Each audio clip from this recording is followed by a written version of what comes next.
नमस्कार दोस्तों, ब्रेक के बाद एक और फिर से आप सभी का हमारे YouTube channel the study point पे स्वागत है। फ्रेंड्स, आज की वीडियो में अपन डिस्कस करने वाले हैं जो बीए पार्ट फर्स्ट के स्टूडेंट है, इस बार उनके सेकंड सेमेस्टर में जो हिंदी साहित्य का पेपर लगने वाला है उसका अपन सिलेबस जानने वाले हैं। सेमेस्टर फर्स्ट का हिंदी साहित्य का सिलेबस मैंने बढ़िया तरीके से बता दिया था, जिन्होंने नहीं देखा है उसको जाकर देख लेना। ये वीडियो नॉन और रेगुलर दोनों के लिए इम्पोर्टेंट होने वाली है, क्योंकि दोनों का सिलेबस सेकंड सेमेस्टर का जो नॉन स्टूडेंटों के लिए जो पेपर लगेगा सेकंड सेमेस्टर में, वो रेगुलर के भी वही लगेगा, तो दोनों का सिलेबस सेम है। ठीक है, तो यहाँ पर अपन बात करेंगे जो सेकंड सेमेस्टर में जो आपका एग्जाम लगने वाला है हिंदी लिटरेचर का, उसका अपन सिलेबस जानेंगे। ठीक है, तो वीडियो के अंत तक बने रहे। यहाँ पर आपके सामने दिख रहा है बीए पास कोर्स द्वितीय सेमेस्टर हिंदी साहित्य का देखने वाले हैं। और बुक का नाम क्या है? यदि आप सीरीज या मार्केट से बुक खरीदने वाले हो तो आपको किस नाम से खरीदना है? कहानी एवं उपन्यास। ठीक है, जो फर्स्ट सेमेस्टर में जो बुक चलती थी वो कौन सी थी? आदिकाल और भक्तिकाल। तो दोनों सेमेस्टरों की अलग अलग बुक है, ये भी ध्यान में रखना नॉन स्टूडेंट, और उनकी एग्जाम एक साथ लगेगी नॉन स्टूडेंटों के लिए। तो दोनों सेमेस्टर साथ लग रहे हैं, तो ठीक है। तो इस बुक का नाम है, सेकंड बुक भी बोल सकते हो आप इसको। इसके अंकों की बात करें तो एक क्रेडिट में 25 अंक होते हैं, तो 6 क्रेडिट में बांटा गया है इस पेपर को। प्रश्न पत्र कितने का होने वाला है? रेगुलर स्टूडेंटों का प्रश्न पत्र 120 अंकों का रहने वाला है, 120 अंकों का। और जो नॉन स्टूडेंट है उनके ये पेपर कितने का हो जाता है? 150 अंकों का हो जाता है। ठीक है, क्योंकि आंतरिक मूल्यांकन उनके कॉलेज में होता नहीं है, तो इसी में जुड़ जाता है।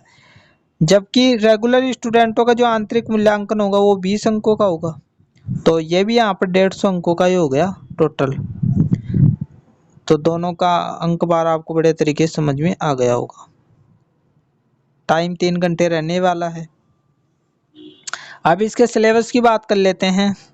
जो प्रश्न पत्र का अंक विभाजन है वो जो रेगुलर स्टूडेंटों ने फर्स्ट सेमेस्टर का जो एग्जाम दिया था हिंदी साहित्य का, वो ही पैटर्न चलने वाला है, उतने ही अंकों का। यानी कैसे किस प्रकार क्वेश्चंस आएंगे वो फर्स्ट पेपर में आपने देख लिया होगा बढ़िया तरीके से, वो ही है यहाँ पर भी।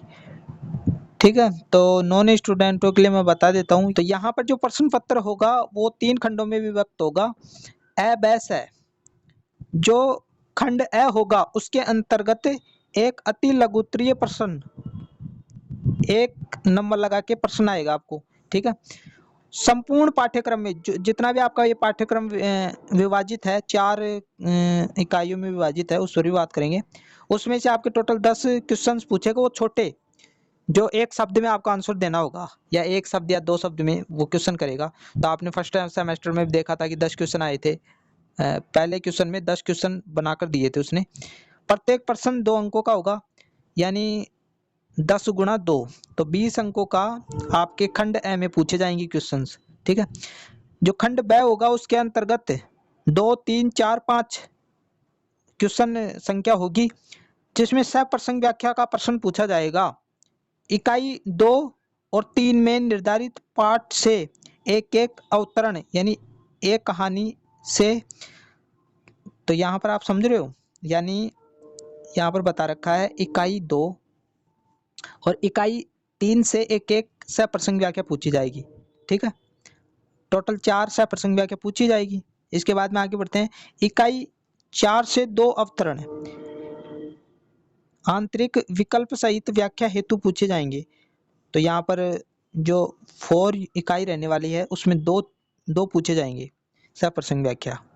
ठीक है, तो टोटल 4 क्वेश्चन हो गए, यहाँ पर भी दे रखा है 4, 2, 3, 4, 5, तो 4 क्वेश्चन यानी 4 सप्रसंग व्याख्या होगी। जो विकल्प भी दिए जाएंगे तो 8 सप्रसंग व्याख्या होंगी इसमें।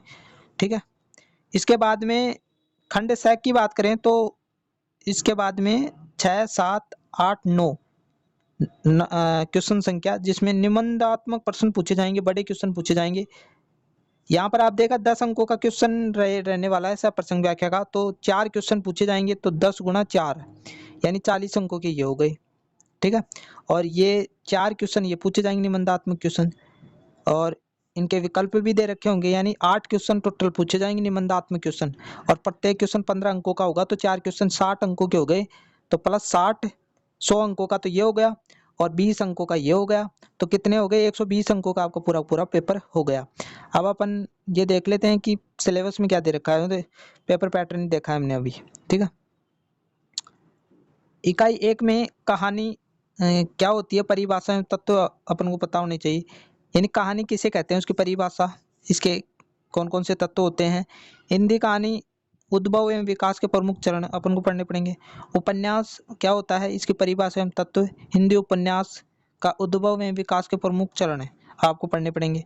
इसके बाद में इकाई 2, उसने कहा था, चंद्रधर शर्मा गुलेरी, पूस की रात प्रेमचंद, आकाशदीप जयशंकर प्रसाद, पर्दा यशपाल। इकाई 3 में ये सारा का सारा सिलेबस है, ठीक है। इसके बाद में इकाई 4 में ये सिलेबस है, ठीक है। तो ये सारा का सारा सिलेबस रहने वाला है। जो रेगुलर स्टूडेंट है उनके आंतरिक मूल्यांकन का ये सिलेबस है, आप स्क्रीनशॉट ले लो। यहाँ पर आंतरिक मूल्यांकन के 2 क्वेश्चन बना के देगा, बड़े बड़े 15-15 अंकों की, इनमें से ही बनाकर देगा, तो ये इसका स्क्रीनशॉट ले लो, पूरा समझाना है, यानी टाइम वेस्ट हो बिना मतलब में, आप इसका स्क्रीनशॉट ले लो। ले लिया होगा आपने स्क्रीनशॉट। आज की वीडियो में फ्रेंड्स इतना ही, मिलते हैं एक नई वीडियो के साथ। आशा करता हूँ आज की वीडियो आपको अच्छी लगी होगी। मिलते हैं एक नई वीडियो के साथ, तब तक के लिए थैंक यू।